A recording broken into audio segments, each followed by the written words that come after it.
The Sacramento Kings begin week 2 of training camp, and head coach Doug Christie made it very clear. If you want to play for the Sacramento Kings, you have to do this. It's non-negotiable. I'll tell you what that is. Plus, my wish list for what to see from this Sacramento Kings preseason opener on Wednesday. It's all right here for you on Locked On Kings.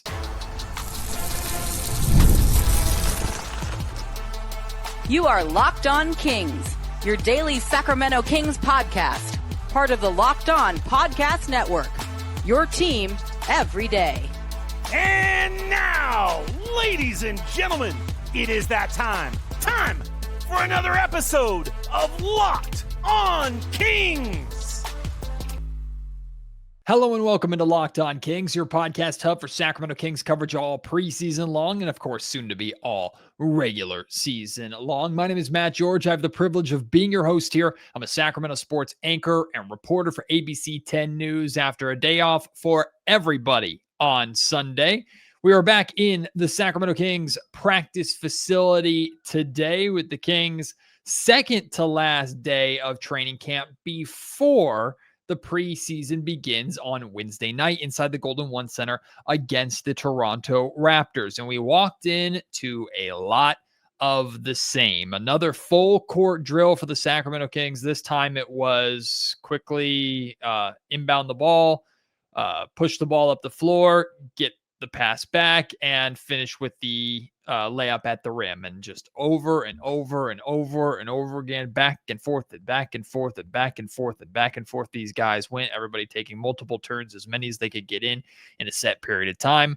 Doug Christie and his coaching staff surrounding the court, barking out orders, clapping their hands. If you've listened to the Locked On Kings podcast over the course of this training camp to this point, you've heard a breakdown of drills like this before, almost the exact same way.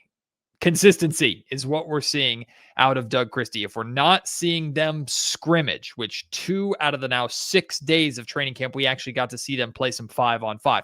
Now, they're playing a lot of 5-on-5 in these training camps every single day. Doug is a former player. He knows players love to play. And as much as this team needs to hit drills and work on specific things and study film and talk their way through their game plans and expectations and things of that nature, Doug also knows that to keep this team locked in, to keep them engaged, he has to have them play, especially when he's demanding so much of them in terms of pace and physicality and being dialed in and running and conditioning, right? It's important that he gets these guys many reps to play against each other, get comfortable playing with each other, get comfortable guarding and facing each other. So we didn't get any kind of 5-on-5 scrimmage action today from a media standpoint. We walked into more drills, but it was after practice ended that we actually got to see some interesting stuff. First off, they end practice. They all gathered together at center court for a little debrief, and Doug typically picks on some of his lead assistants to say something. He chose Bobby Jackson to say some things, and Bobby, it was hard to hear what Bobby said, but Bobby addressed the team. And then Doug even called on, he likes to call on the veteran players to say some things at times, and he called on Domas, and Domas even had some things to say. And while I couldn't hear the majority of what they're saying, it was clear that it was a little more tense than usual. And I don't mean tense in the sense that like they were upset at each other or they were yelling or anything like that, but we got the sense, and we learned later when we talked to Dennis Schröder and we talked to Doug Christie himself, that the energy level at camp today was not at the level that the Kings coaching staff expects. Doug shared with us that the energy level wasn't there for the majority of practice today. He said the team did rally and end strong, but we got a glimpse of that accountability right away. Then they always break the huddle with like a family on 3 or team on 3 or something like that on 3. And I can't say what they said on 3, but it caught all of our attention in the media because we definitely heard it. It was Doug Christie leading them, and he said basically F-withable on 3, if you know what I mean. Like you will not mess with us on 3, essentially, but a lot more vulgar than that. And that, again, gives you kind of a glimpse into the idea and identity that Doug Christie wants to impose on this team. We're not going to be messed with. We're not going to be pushed around. In fact, we're going to be doing the pushing. After the huddle breaks, everybody typically goes off and does like their individual things or breaks into groups. Typically, they have to end their practice by like hitting a certain amount of free throws or doing a certain amount of things on each basket. And normally you see players go and wrap up their free throws or whatever they have to do for about 5-10 more minutes. Then you start to see the floor clear pretty quickly. When I tell you that gym remained full for a good half an hour, maybe even more than that, after practice ended, right? And as we're speaking with Dennis Schröder and speaking with Doug Christie, there's guys staying and working, and like there's a lot of one-on-one conversations going on. I caught on camera Zach LaVine and Keegan Murray sitting together, just talking, and there were a lot of one-on-one conversations going on between coaches and players. Doug Christie speaking a lot with general manager Scott Perry, as he's done after every single practice so far in training camp. So just the team today was very intentional of getting extra time in. We speak with Dennis Schröder, and typically we speak with them when their day is done. And then they leave, or then they go back and do whatever they have to do in the back. Well, Dennis Schröder finishes speaking with us, immediately goes back onto the floor, and then starts participating in what ended up being a three-point shooting competition between Dennis Schröder, Daquan Plowden, Terrence Davis, and Dario Saric. And I didn't watch the entirety of this competition because Doug was speaking to us while this competition was going on. But essentially, I think each player from the 5 different spots on the floor, right? The 2 corners, the 2 wings, and the top of the key 3, straightaway 3. I think each player had to hit like 5 in a row from each spot. And then you had to finish in order to win the game. You had to hit 5 in a row, 1 at each spot consecutively, right? I don't know if I explained that, but I'm pretty sure that's how the drill went. And Dario Saric was on fire. Like, he was knocking down everything, just hitting 3 after 3 after 3 after 3 after 3. He ended up winning the drill. Dennis Schröder gave him a little run for his money towards the end and nearly stole it from him at the end. But Dario ended up winning the shooting competition. Of course, there was fun trash talk between all of them too. I don't know if Dario Saric is going to play that much. I don't know what his role is going to be with the Kings. We'll get maybe a glimpse of that on Wednesday in the preseason opener. But hey, he won the shooting competition, and it was fun to watch. He's even if we have like reservations about how good he is, and he didn't play last year for the Denver Nuggets at all, he's still an NBA caliber player. And to watch these guys shoot, it can be pretty amazing when they get into a rhythm. So Dario Saric wins the 3-point contest, little competition that between those 4 guys at training camp that we ended up as media members, because it was happening on the basket right in front of us. We ended up getting pretty invested in. But the whole point, the title of this podcast, Matt, what is the thing that you have to do if you want to play for the Sacramento Kings? Well, Doug Christie told us at practice today. Are you confident that you're, going to see that kind of growth like on the defensive end this year from these guys? I mean, yeah, I would. Do you know something I don't know? No, I'm just saying It's been a struggle. Listen, it has been, but that's in the past. Like we had this something that is going to be required to play for Sacramento Kings. Like that's where we're at. So we're gonna have to get at it, and I think you guys all understand what that means. I mean, it's who we are and who we're going to be. So we have to figure out a way that we are picking up, putting pressure on people, and making them uncomfortable for 48 minutes of basketball. Going back to picking up 94 feet, you, Dennis, and some of the guys mentioned, like, hey, even Zach and DeMar are out there doing that. How much does it help to have them have that buy-in as your leaders for guys that aren't exactly known for that? It's huge because, listen, picking up 94 feet isn't just about picking 94 feet. Like, if I'm picking up 94 feet and then the ball is advanced up the sideline, that means somebody at 74 feet wasn't where they were supposed to be. So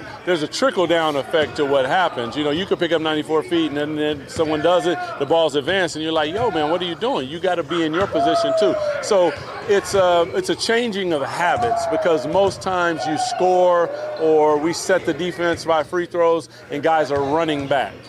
That's what you do in transition. When you have the ability to set your defense, everyone should be in their proper positions, guarding their guy, in the gaps, speaking, communicating and making sure that they're doing everything to make it as humanly impossible as they can for the offense to get into scoring positions. So here's the main thing that I took away from all that from Doug. Doug is not asking or expecting the Sacramento Kings to be a great defensive team this year. He's not asking or expecting the Sacramento Kings to suddenly become a top 10 defense in the NBA. Doug is, well, he's really not asking. He's making it known that you don't have to be a great defender, but you do have to give the effort it takes to be great on defense. Does that make sense? There's a very distinct difference between that, because like we look at the natural defensive ability of a Keon Ellis, a Devin Carter, a Keegan Murray. They are gifted defenders. A lot, of course, of defense is effort based, but you also have to have some intangibles like quick hands, a nose for the ball, ability to read, strength, right? There's a lot of elements that go into being a good defender. It is a skill set, but of course, you can be the most skilled player on the planet. You cannot defend at a high level without the effort. And that is what Doug Christie is demanding, requiring. It's a non-negotiable. If you are going to play for the Sacramento Kings, as he says, you are going to get after it on the defensive end. That's it. Simply put, doesn't mean Zach LaVine, if you're going to be a Sacramento King, you have to become a great defender. DeMar DeRozan, Malik Monk, if you're going to be Sacramento Kings, you have to become great defenders. And if you're not great defenders, then I'm going to have Scott Perry trade you away. It's not what he's asking. It's not what he's saying. And sometimes it's easy for that to get lost in translation, because to ask those three guys, and I'm singling out the three of them because they're important players. They're certainly not the only three. But to ask those three guys, hey, be great defenders this year. Like, let's be realistic. But you're dang right that Doug can ask all three of them to give the effort required to be a great defender. If you get beat, you get beat, but you're going to play hard. And that's why I included that second clip, that great question from Brendan Nunez from Sacktown Sports 1140, just asking about the 94 feet thing. And DeMar DeRozan, Zach LaVine picking up 94 feet. Does that mean that they're guarding the ball handler, guarding the point guard as he takes the ball up the floor every single step, all 94 feet across the half-court line and then into the half-court offense? Not necessarily. Hopefully they do that from time to time, but we're not going to expect them to do that every single possession. They shouldn't have to. But if Keegan Murray or Dennis Schröder or Keon Ellis is doing that, guarding the ball handler as they advance the ball up the floor 94 feet, then Zach or DeMar or Domas or Malik or anybody else can't just stand there and watch as their man gets into a position to where they can just receive a pass and suddenly the pressure is broken and now the opposing team can get to their offensive flow. There should not be any standing around ever on the defensive end, according to Doug Christie's system. Now, again, we'll have to wait and see how Doug actually enforces this, if he's able to enforce this. What happens when players take plays off? Because it's going to happen. Naturally, it's going to happen. Players are going to get tired. They're going to lose focus. There are going to be breakdowns. It's going to happen. And I don't think Doug is not going to be able to forgive and look past mistakes when they happen. But if it becomes a pattern, how does Doug handle that? That's a question we don't know the answer to. But Doug is making it very clear. You don't have to be a great defender to give a great effort on defense.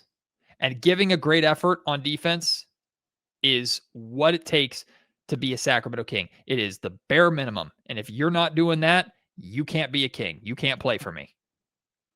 Sounds pretty dang good to me. I hope he can actually hold players to that. Today's episode of the Locked On Kings podcast is brought to you by FanDuel. The NFL season is here. I wish it was over already as a Las Vegas Raiders fan, but FanDuel makes it easier to get through the season in Raider games because they have an offer that you don't want to miss. Right now, new customers can bet just $5 and get $3 in bonus bets if you win. That's right. You pick a bet, you put down $5. So put $5 on Geno Smith to throw an interception or just the Raiders to lose at this point. If it hits, you'll unlock $300 in bonus bets to use across the app. FanDuel gives you so many ways to play, whether you like to build parlays, try player props, even follow live lines while the games are happening in front of you. It makes watching football even more exciting when you've got a little something riding on the action. And whether you're a casual fan who just likes watching sports for the entertainment, or you're a nerd like me that likes to dive into the numbers, FanDuel makes the game day experience so much better. Of course, football is king right now, but when basketball season begins, you can get all over that with NBA action on FanDuel. MLB playoff action is available right now on FanDuel. So what are you waiting for? Visit FanDuel.com to download the FanDuel app today and get started. Before we spoke to Doug Christie, Dennis Schröder was the first guy that we got to talk to today. And Dennis was the first one to cue us in on the effort not being to the level that the Kings coaching staff and Doug Christie was looking for. And I like that Dennis is the one to bring this up. He brings it up answering a question, of course. He doesn't just volunteer the information on his own. But Dennis is the point guard. Dennis is the extension of Doug Christie. Doug is looking to Dennis as that leader, the guy to hold his team accountable on the floor, be an extension of what the coaching staff demands. So to hear Dennis be the guy to bring it up, again, it could just be coincidence of he was the first guy that we talked to, but to me, that's point guard leadership that we need from the veteran Schröder. Coaches said the energy wasn't there where it's supposed to be. We got to be better. I think we got to keep everybody, accountable, each other accountable, and bring the energy every single day to get better. How has this camp been different than other camps you've been a part of? I like the togetherness here. Coaches, players, there's no separation. It's all together. Everybody coming together. Everybody speaking with each other. Try to get better. Everybody normally does the same things, I feel like. But here already, the front office, the people around, just making sure that you're good on and off the court. It's been impressive for me and my family, and we enjoy it so far. How does it feel like, the effort on defense has been, and are you guys seeing the kind of results and resistance that you want out there? Yeah, defensively, I think everybody doing a great job picking up full court. We had Zach picking up full court, Debo, Keegan. So, everybody is buying into it, and I think that's what it takes. Everybody got to be on the same page, and then we can get better each day. But I think it's been great. The effort is there. Everybody's trying it, and it's going to be a process, but it's heading there. I thought James Ham's question was really, really good. Like, what is different about this camp from he's been on 10 other teams, so 10 other training camps that you've been a part of. And I really like Dennis Schröder's answer, right? What did he talk about? He didn't talk about like what Drew Eubanks talked about, like how difficult it was. He didn't talk about the drills. He didn't talk about the pace. He didn't even talk about like the personnel on the team. He talked about everybody being together, not just the players working together, the coaching staff being together. And then later on, he talks about the front office checking in on the players on and off the floor, making sure the players are good, making sure Dennis Schröder and his family are comfortable coming to Sacramento after bouncing around NBA market after NBA market and spending their offseason in Germany for Eurobasket and all this stuff, all this chaos that is the norm for NBA life. And you got the front office that is checking in to make sure these players are okay, constantly communicating with these players. You got the coaching staff that's all out there, constantly communicating and together with these players, right? And then the players themselves all together, working together, buying in, communicating with each other. Why do we hyper-focus on this? Matt, that's great. Like sunshine, rainbows, happy, whatever. Like, why does this matter? Because of what happened last season. Because of what's happened over the last couple seasons.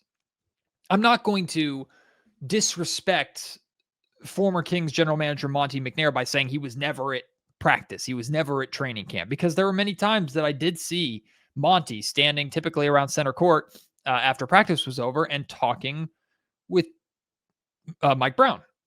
And oftentimes, like we saw his assistant general manager, Wes Wilcox, there, and one of the lead advisors in the front office, Alvin Gentry, there.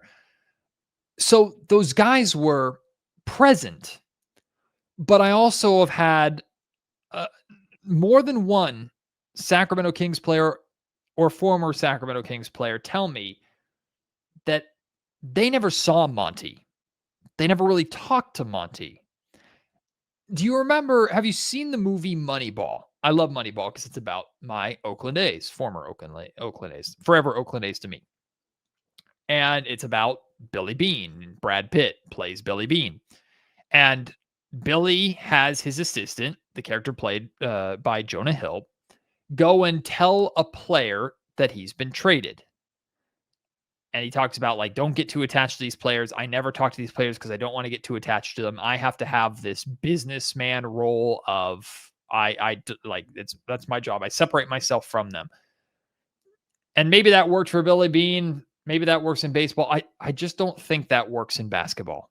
Basketball, the NBA is so unbelievably relationship based. It just is. Relationships with agents, relationships with front offices, relationships with with players, teammates, opposing players, tampering. Like, the NBA is so relationship oriented. So to have a general manager like Scott Perry, who has also built a front office that is present, that is engaged, that is about the player. Again, this is week 2. And I would hope that this could last for 2 years, not just 2 weeks. But it's important, obviously, to these players, because Dennis Schröder right there is bringing it up. And he is not the first one in camp to talk about the togetherness of this group and how that stood out to him and that's impressed him. In fact, we've had multiple veterans who are spending their first camp here in Sacramento saying those things. Again, to me, it doesn't have to mean anything to you. To me, that speaks volumes.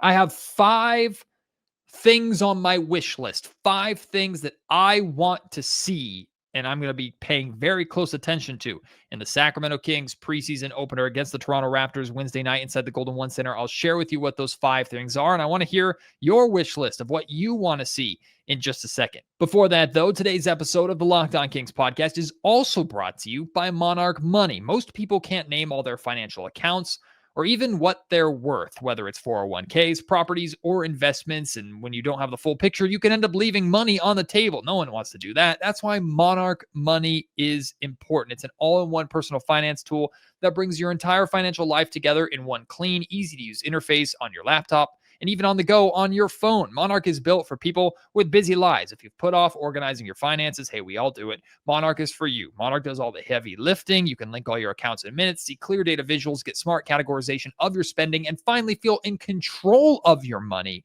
without ever touching a spreadsheet. You could identify that you aren't saving as much money as you thought. Monarch helps you notice an inefficient investment allocation and discover forgotten 401ks that you might have from past jobs. Don't let financial opportunities slip through the cracks. Use code LOCKEDONNBA at monarchmoney.com in your browser for half off of your first year. That's 50% off your first year at monarchmoney.com with code LOCKEDONNBA.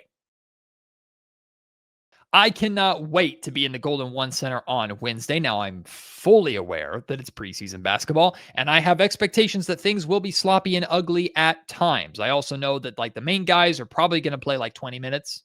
I'm very interested to see what they look like in those 20 minutes. I'm also very interested to see how Doug Christie and his staff are experimenting, like, especially with lineups and stuff like that. But that's too broad for the 5 things on my wish list that I want to see, that I want to have jump off the page to me, or questions that hopefully I have answered.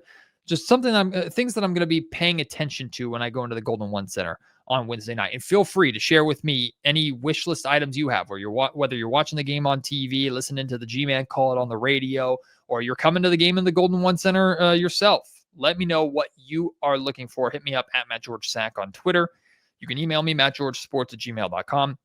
And of course, you can leave your wish list items in the comment section on YouTube down below if you are watching this podcast. Wish list item number 1, show me those non-negotiables. I want to see defense.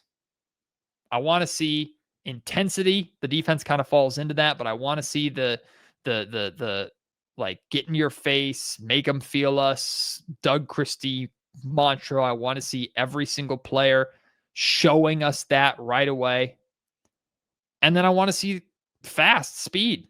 Malik Monk said the speed, the pace, playing fast is what's going to surprise everybody in this league. It's going to be the thing that surprises teams the most about how the Sacramento Kings play is how fast they play. Well, I've seen all these fast break drills in practice. I want to see it translate to an actual game. And I'm fully aware, by the way, that playing with speed, playing with physicality probably means a lot of fouls, a lot of turnovers, and a lot of mistakes. Hey, now is the time to make them. I don't care. Turn the ball over 20 times. But if I see that effort, if I'm seeing that intensity, Doug Christie talks about he wants his team to be brave. He doesn't want them to be perfect. He wants them to be brave, take risks. And that leads greatly or really well into my second wish list item. Be brave, Keegan Murray. I want to see, it doesn't have to be every single possession. It doesn't have to be more than like 3 or 4 times. But Keegan, take a shot that you wouldn't normally take. Put the ball on the floor. Attack. Call for the ball. I want to see something new from Keegan. Again, he doesn't have to score 20 points and completely take over for a stretch of time. We would love to see that when the regular season starts. But give us a glimpse.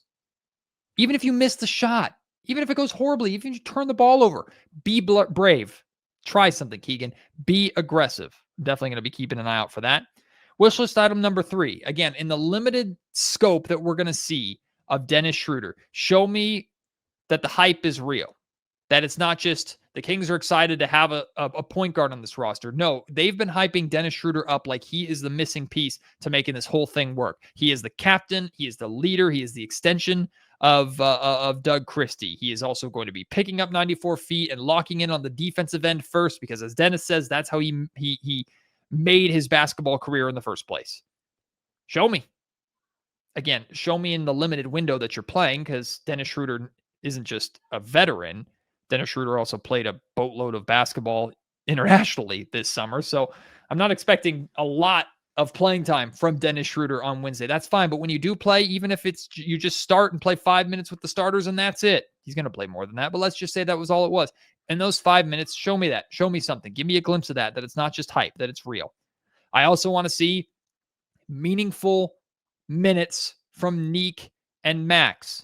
Being rookies, they are going to get playing time. But it's not just playing time at the end of the game with the other guys like Daquan Plowden and Dylan Cardwell and the two-way contract guys that are trying to work their way in. Like, I want to see what Neek Clifford looks like when he's sharing the floor with some of the starters. I want to see what Neek Clifford looks like and if he can balance and coexist with Zach LaVine or DeMar DeRozan or both at the same time, or what Neek Clifford looks like playing with Malik Monk.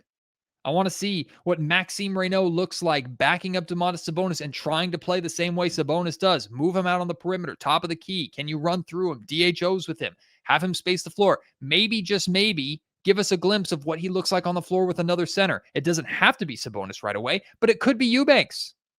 Show me what it looks like. I want to see it. I want to see meaningful minutes on the floor with main guys or top guys for both those rookies. And finally, we saw it in Summer League. I didn't get to see it in person. I want to see Devin Carter run the point. I want to see what it looks like. I want to see if it's better in summer than it was in Summer League. I want to see if, because he didn't have guys in Summer League like Domas or like Zach or like DeMar. And I don't know if Devin Carter in this first preseason game is going to get an opportunity to play with all 3 of those guys. But if he's able to play with one of them or even share the floor with Malik Monk, you might be the point guard in terms of you're bringing the ball up the floor. But does that mean you are playmaking or that you're getting the ball to the playmaker? You just have the immediate or the first playmaking responsibilities to like advance the ball and at least get the offense into their sets. I want to see what Devin Carter looks like as a point guard and see if it looks any better. in this preseason game. So my 5 wish list items: show me the non-negotiables. Be brave, Keegan Murray. The Dennis Schröder hype is real. Meaningful minutes for Nick Clifford and Maxime Reynaud, and point guard Devin Carter. Those are 5 things that I'm going to be paying very, very close attention to, and I'll revisit all 5 of those things when we actually have the context of Kings and Raptors on Wednesday night. Again, what are your wish list items? Send them to me. You want to ask any questions about what I've noticed in training camp today or what I've noticed in training camp over the course of the 6 days that I've been there, feel free to send those questions my way. You want to weigh in on any of the stuff that we talked about, what Doug Christie had to say, what Dennis Schröder had to say, go for it. Again, it's at Matt George Sack on Twitter. Email me, mattgeorgesports@gmail.com, and leave your thoughts in the YouTube comment section down below. Appreciate your support as always. Can't wait to have you join me on the next episode of Locked On Kings. Until then, my name is Matt George. You've been listening to the Locked On Kings podcast, part of the Locked On Podcast Network.